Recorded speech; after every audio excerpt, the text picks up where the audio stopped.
अस्सलाम वालेकुम dear students. हम चैप्टर नंबर 9 के लॉन्ग क्वेश्चन कर रहे हैं और नेक्स्ट हमारे पास चैप्टर नंबर 9 के लॉन्ग क्वेश्चन में है जी स्क्रू जैक और इसका हम मैकेनिकल। ठीक है, अभी तक हमने जो मशीन्स पढ़ी हैं उनका हमने मैकेनिकल एडवांटेज निकाला है, तो इसमें भी हमने वही सारा काम करना है। तो सबसे पहले इसकी हम थोड़ी थ्योरी पढ़ते हैं जी।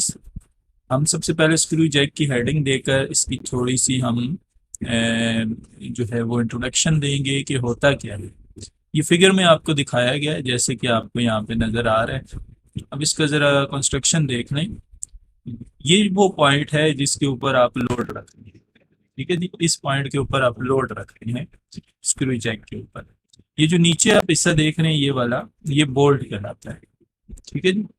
और इसके ऊपर जो है वो मुख्तलिफ साइज की हमारे पास धारियां बनी होती हैं। ये बोल्ट एक नट के अंदर, ये जो आप स्ट्रक्चर नीचे देख रहे हैं, इस ये पूरा स्ट्रक्चर नट कहलाता है। इस नट के अंदर ये घूम सकता है ये बोल्ट, क्लॉकवाइज भी और एंटी क्लॉकवाइज भी। तो ये नट हो गया, ये बोल्ट हो गया। और जिस जगह से ये इसका बोल्ट का हेड है, ये जो आप हिस्सा देख रहे हैं ना, ये हेड ऑफ बोल्ट है, यानी ये उस पेज का सिरा है।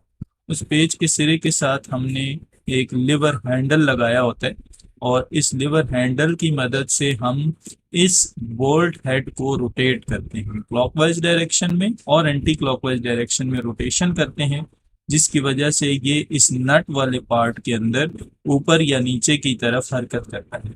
और इसी बोल्ट हेड के ऊपर हमने लोड रखा होता है जिसको हमने ऊपर की जानिब उठाना। तो ये इसका टोटल स्ट्रक्चर है। थोड़ा सा इसके स्ट्रक्चर के बारे में लिखने के बाद, the load kept on the screw head and effort is applied by the handle. इस हैंडल के जरिए से आप एफर्ट अप्लाई करते हैं एक रेवोल्यूशन के अंदर, यानी जब ये एक चक्कर मुकम्मल करेगा, जब हम इस हैंडल से पकड़ के इसको एक दफा मुकम्मल चक्कर में घुमाएंगे, तो उस सूरत में जो लोड होगा वो ऊपर की जानिब कितना उठेगा वो डिपेंड करता है कि इन धारियों के दरमियान में फासला कितना है, यानी कि इस बोल्ट की पिच कितनी है। ठीक है, धारियों के दरमियानी फासले को हम पिच कहते हैं। तो उस पिच को जो है वो डिपेंड करेगा कि लोड कितनी ऊपर की जानिब होगा। ठीक है, तो द लेंथ ऑफ हैंडल जो है वो एल है हमारे पास। इस हैंडल की जो लेंथ है वो हमारे पास एल है। ठीक है, उसकी जो लेंथ है। और एक रेवोल्यूशन के अंदर फिर वो जो रोटेशन करेगा वो कितना करेगा, एक रोटेशन के अंदर वो 2 पाई रेडियन का एंगल कवर करेगा ना। तो टोटल जो डिस्टेंस कितना मूव करेगा बाय एफर्ट वो क्या होगा, 2 पाई एल हो जाएगा। ठीक है, 2 पाई एल हो जाएगा। ये वो डिस्टेंस है जो वो ट्रेवल करेगा जब ये एफर्ट ट्रेवल करेगा जब वो क्लॉकवाइज या एंटी क्लॉकवाइज डायरेक्शन में घूमेगा। और पिच ऑफ स्क्रू जो है वो हमने पी कह दिया। और द डिस्टेंस, देखें हमने आउटपुट इनपुट के लिए दो चीजें चाहिए होती हैं। हमने काम वही करना है कि output is equal to input, वही फार्मूला लगाना है हमने। उसी फार्मूले से हम फिर मैकेनिकल एडवांटेज निकालेंगे जिस तरह हमने पीछे किया था। तो इस मकसद के लिए आउटपुट का क्या फार्मूला होता है, आउटपुट का फार्मूला होता है load into distance moved by load. ठीक है, और इनपुट का क्या होता है, effort into distance moved by effort. ये तो हमारे पास जो चीज बन गई है ये डिस्टेंस मूव बाय एफर्ट बन गई। ठीक है, ये क्या है, ये डिस्टेंस मूव बाय एफर्ट है हमारे पास। और एफर्ट जो लग रही है हमारे पास वो इस पॉइंट पर वो पी एफर्ट लग रही है। ठीक है, इस हैंडल पर जो एफर्ट लग रही है वो क्या है, वो पी एफर्ट है। तो एफर्ट हमारे पास पी हो गया और डिस्टेंस मूव बाय एफर्ट हमारे पास हो गया 2 पाई एल हो गया।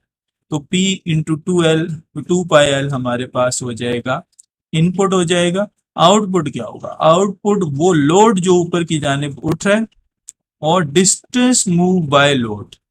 डिस्टेंस मूव बाय लोड किस चीज पे डिपेंड कर रहा है, वो डिपेंड कर रहा है इस बोल्ट की पिच क्या है, यानी पी छोटा। ठीक है ना, यहाँ पे छोटा। यही फार्मूला हम आगे जाके देखें इस्तेमाल करेंगे। ये देख लें, हमारे पास जो इनपुट का फार्मूला है वो क्या बनेगा, पी, यानी ये एफर्ट है जो हम लगा रहे हैं, और ये डिस्टेंस मूव बाय एफर्ट है 2 पाई एल। इसी तरह आउटपुट क्या होगा, आउटपुट होगा लोड जो कि वो उठा रहा है, into distance move by load, वो पिच पे डिपेंड कर रहा है, पी होगा। ठीक है। तो अब हमने मैकेनिकल एडवांटेज निकालना है। मैकेनिकल एडवांटेज का क्या फार्मूला होता है? लोड अवर एफर्ट।